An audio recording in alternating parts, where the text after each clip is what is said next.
Hello दोस्तों, कैसे हैं आप सब। यूपीएससी गाइड में आपका स्वागत है। और आज की जो डेट है वो है 9 जुलाई। ठीक है। और आज हम देखने वाले हैं यूपीएससी पॉइंट ऑफ व्यू से द हिंदू न्यूज़पेपर में क्या क्या करंट अफेयर अवेलेबल थी। तो पहली जो न्यूज़ है ये पीएलआई स्कीम के बारे में थी कि गवर्नमेंट अभी सोच रही है दोबारा से वाइट गुड्स जो है उसकी उसे रीओपन करे पीएलआई स्कीम में। तो वाइट गुड्स में जो एलईडी बल्ब्स वगैरह होती हैं या एलईडी की जो भी कंपोनेंट्स होती हैं वो वाइट गुड्स में आती है। ठीक है, ये वाइट गुड्स तो इम्पोर्टेंट नहीं है, हमारे लिए इम्पोर्टेंट है पीएलआई स्कीम जानना कि आखिर है क्या।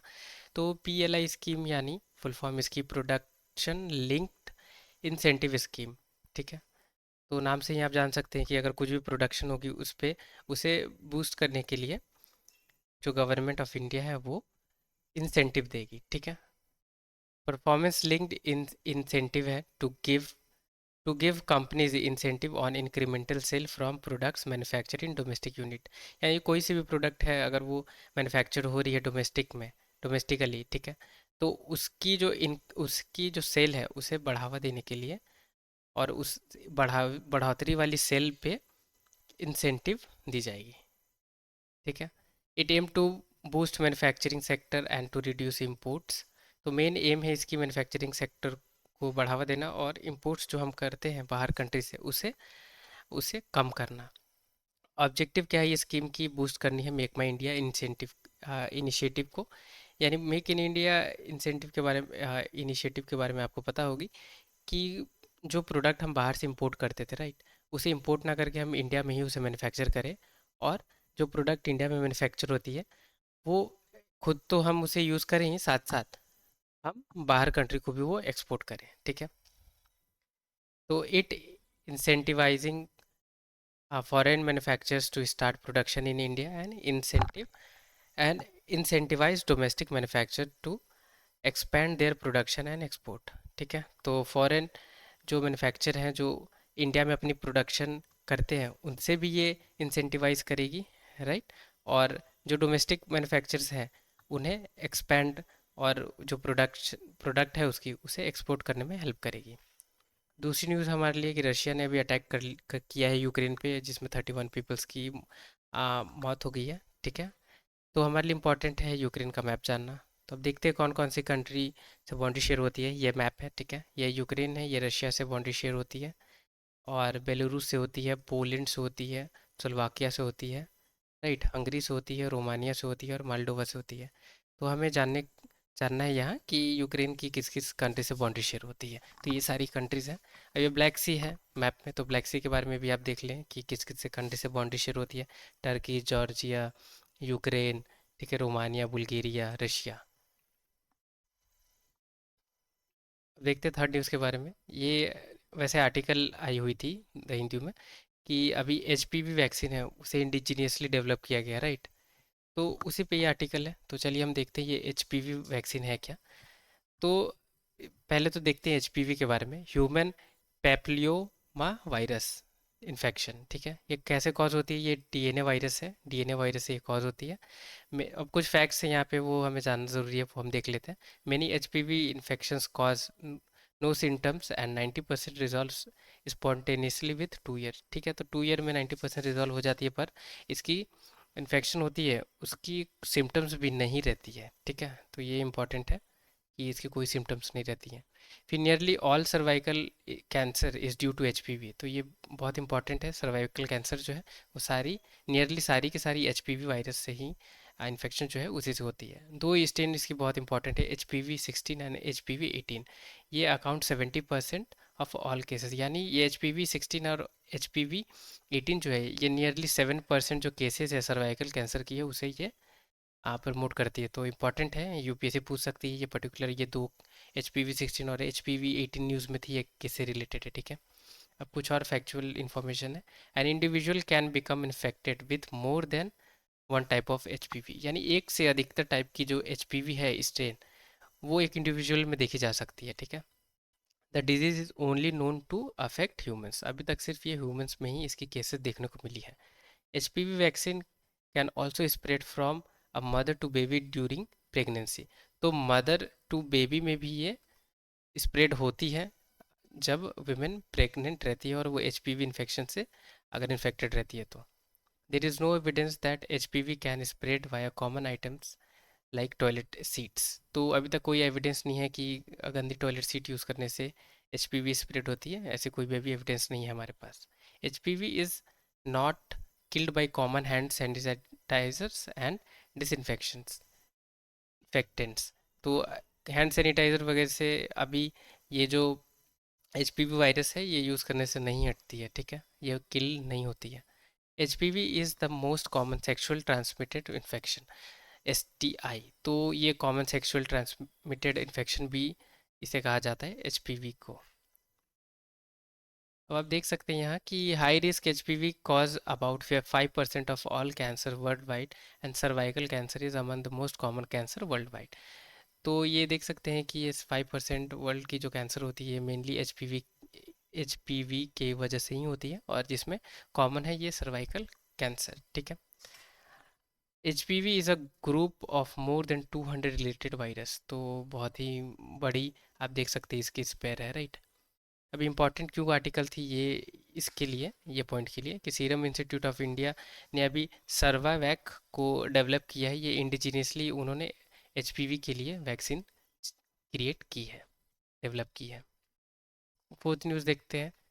सेंटर अभी सोच रही है कुछ क्राइटेरिया चेंजेस करने के लिए क्लासिकल लैंग्वेज जो है जिसे स्टेटस मिली है, या बाकी जो जो लैंग्वेज रहेंगे जिसे दी जाए उसकी क्राइटेरिया में कुछ सुधार के लिए सोचा है अभी सेंट्रल गवर्नमेंट ने। हमारे लिए इंपॉर्टेंट है ये क्लासिकल लैंग्वेज, तो उसे देखते हैं। अब क्लासिकल लैंग्वेज ये 8 शेड्यूल जो कॉन्स्टिट्यूशन है उसके अंडर है, पर आपको याद रखना है कि ऑफिशियल लैंग्वेज आर्टिकल 343 से 351 तक है। ये फैक्चुअल में इंफॉर्मेशन में आपसे पूछ के वहाँ स्टेटमेंट आप देकर आपको कंफ्यूज किया जा सकता है, तो ये ऑफिशियल लैंग्वेज के लिए, ठीक है। अब the 8 schedule of the two the constitution consist of 22 language. तो 8 शेड्यूल में वैसे 22 लैंग्वेज है, ये सब लैंग्वेजेस हैं, आप देख सकते हैं हिंदी, कन्नड़, कश्मीरी, कोनकी, मलयालम, मणिपुरी, मराठी, राइट, नेपाली, उड़िया, पंजाबी, संस्कृत, तेलुगु, तमिल, उर्दू, मिथिली, मैथिली, डोगरी। तो ये सारी हैं, पर हमारे लिए इम्पोर्टेंट है कि क्लासिकल स्टेटस कौन सी लैंग्वेज को मिली है। तो 6 लैंग्वेज है जो करेंटली अभी इंजॉय करती है क्लासिकल स्टेटस, ठीक है, लैंग्वेज एज पर लैंग्वेज। तो ये कौन कौन से लैंग्वेज है जो क्लासिकल है 8 शेड्यूल में, देखते हैं। तमिल, संस्कृत, कन्नड़, तेलुगु, मलयालम और उड़िया। तो ये इंपॉर्टेंट है, ठीक है। आपको याद रखना है कि सबसे पहले तमिल को ऐड किया गया था 2004 में, और रिसेंटली 2014 में, यानी 10 साल बाद उड़िया को ऐड किया गया था, ठीक है। अब all the classical language are listed in 8 schedule of constitution. तो इम्पोर्टेंट क्या है, ये आपसे पूछी जा सकती है, कुछ यहाँ पे फैक्ट्स है इससे पूछी जा सकती है, या कैसे ये आइडेंटिफाई कैसे की जाती है, वो गाइडलाइंस या जो पैरामीटर है उस पे क्वेश्चन पूछी जा सकती है। अब ये जो गाइडलाइंस है कि कोई भी लैंग्वेज को क्लासिकल लैंग्वेज की स्टेटस कैसे दी जाती है, वो देती है मिनिस्ट्री ऑफ कल्चर, ठीक है। मिनिस्ट्री ऑफ कल्चर देती है, और कैसे देती है, ये कुछ पॉइंट्स है, ठीक है, ये 4 पॉइंट्स है, इसे कंसीडर करके मिलती है उन्हें स्टेटस। तो क्या है, पहले पहले देखते हैं। High antiquity of its early texts recorded history over a period of 1500 to 2000 years, ठीक है। यानी पुरानी टेक्स्ट या रिकॉर्ड जो इसकी डिटेल जो होगी हिस्ट्री में वो रिकॉर्डेड 1500 से 2000 साल पहले की है, या उस तक होनी चाहिए। एशियंट लिटरेचर या text which is considered a valuable heritage by generation of speakers. तो लिटरेचर या उसकी टेक्स्ट होती है वो जनरेशन जो स्पीकर्स जो इसे बोलते हैं इस पर्टिकुलर लैंग्वेज को, वो बहुत पुरानी होनी चाहिए, ये भी एक इसकी क्राइटेरिया है। फिर the literally tradition is original and not borrowed from another speech community. तो ये जो फॉर्म है, जो लिटरेरी जो है पर्टिकुलर लैंग्वेज की, वो दूसरी जो कम्युनिटी है उनसे मिलती जुलती नहीं होनी चाहिए, उनकी जो कम्युनिकेशन जो स्पीच है उससे। फिर last point, the classical language and literature begin distinct from modern, यानी मॉडर्न की जो अभी लैंग्वेज है उससे वो काफ़ी अलग होनी चाहिए, ठीक है, उससे अलग ही होनी चाहिए। तो ये 4 पॉइंट है, स्टेटमेंट वाइज भी पूछी जा सकती है। फिफ्थ न्यूज़ देखते हैं। अभी म्यांमार में एथनिक रेबेलियन कि वहाँ पे अभी कन्फ्लिक्ट्स कुछ चल रही हैं, तो हमारे लिए इंपॉर्टेंट है मैप। तो ये म्यांमार है, किस किस कंट्री से इसकी बाउंड्री शेयर होती है। तो Bangladesh, India, China, Laos, Thailand. ठीक है। आपसे मेरी क्वेश्चन रहेगी कि आप गूगल पे जाएं और मुझे कमेंट बॉक्स में ज़रूर बताएं कि इंडिया की कौन कौन सी स्टेट की बाउंड्री शेयर होती है म्यांमार से। ठीक है। 6 न्यूज़ देखते हैं। जापान फिलीपीन ने अभी डिफेंस पैक्ट साइन किया है।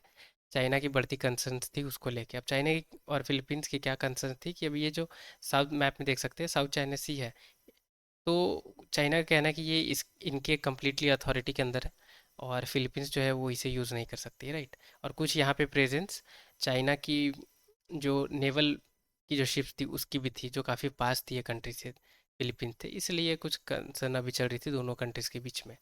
तो अभी जापान, यहाँ देख सकते हैं मैप में, और यहाँ फिलीपीन, इन्होंने अभी डिफेंस पैक्ट किया हुआ है। अभी ये क्या डिफेंस पैक्ट है? ये डिफेंस अग्रीमेंट जो हुई है दोनों के बीच में, इसका नाम है द रेसिप्रोकल एक्सेस अग्रीमेंट। बहुत इंपॉर्टेंट है, पूछ सकती है आपसे यूपीएससी कि ये रिसेंटली न्यूज़ में देखी गई थी, ये किस किस देशों के बीच में अग्रीमेंट है, ठीक है, या कौन से पर्टिकुलर नेशंस रिलेटेड है ये अग्रीमेंट से।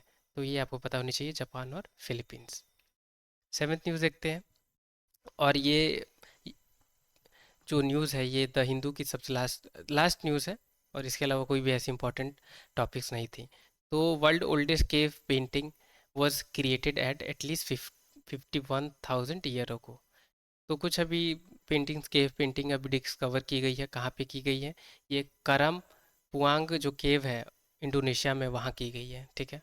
तो ये इंपॉर्टेंट है, यूपी से पूछ सकती है ये क्या है, या ये केव देखी गई है कौन से कंट्री से रिलेटेड है, तो ये आपको याद रखना है। अब यहाँ मैप के थ्रू मैं आपको थोड़ी जानकारी बता देता हूँ। ये देख, आप देख सकते हैं मैप में इंडोनेशिया है, ठीक है। और कितनी वाइड स्प्रेडेड है ये भी आप देख सकते हैं। कुछ सी है जो आपको याद में रखना होगा कि ये पर्टिकुलर कौन सी इसकी लोकेशन क्या है, राइट। तो ये जावा सी है, ये बंदा सी है, ये सेल्विस सी है, राइट। ये अराफुरा अराफुरा सी यहाँ पे है, ठीक है। कुछ सी है, ये इंपॉर्टेंट आप माइंड में रख सकते हैं। एक क्वेश्चन है और आपके लिए, इसे आपको इसे गूगल करनी है, या आपको अगर पता होगी तो कमेंट बॉक्स में आप ज़रूर पर है आप बताएं, और अगर नहीं पता है तो आप ज़रूर से इसे सर्च करें कि the Bhimbetka cave painting is in which state. तो कौन सी स्टेट में ये भीमबेटका पेंटिंग जो है, केव है, ये कहाँ पे पेंटिंग केव। ठीक है। तो thank you so much video को वॉच करने के लिए। पसंद आई होगी वीडियो तो लाइक ज़रूर करें, चैनल पे नए हैं तो सब्सक्राइब ज़रूर करें, और अगर अभी तक आपने नहीं किया तो ज़रूर सब्सक्राइब करें। टिल द टाइम के लिए thank you so much, have a great day head.